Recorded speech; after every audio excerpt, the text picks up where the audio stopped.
բավականին լուրջ հարված Իսրայելը ստացավ, մինչև Իսրայելի փավը ոնց որ թե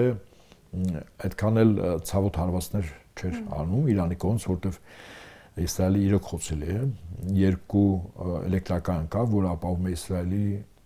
հոսանքի արտադրության 100%-ը, նրանք ատոմական չունեն։ Եթե այդ երկու էլեկտրականներին հարված էին, Իսրայելը 24 ժամվա ռեժիմով խավարի մեջ էր գտնվելու։ Երկու մեծ քիմիական գործարան ունեն Իսրայելում, որտեղ կարող են եւս թիրախավորել, բայց Իրանը չհարվածեց։ Անապատում միջուկային ռեակտոր կա։ Եթե հիպերձայնարարության փրթիներ կարող են խոցել, մեծ լիցք կրող։ Եթե վնասվի ամբողջ տարածաշրջանը, ոչ միայն տարածաշրջանը, առաջներտին Իսրայելը, եթե քամուղությունը ճիշտ հաշվեն, Չեռնոբիլ 2 տարբերակ կարող լինել։ Բայց Իրանը այդ կարմիր գծերը չէր անցնում, չէր հարվածում, 1.5 տոննանոց լիցք ունեցող հրթիռով հարվածեց, որը բավականին լուրջ վնասներ պատճառեց եւ կարող է պատճառել, ընդ որում իրենք ունեն մինչեւ 3 տոննանոց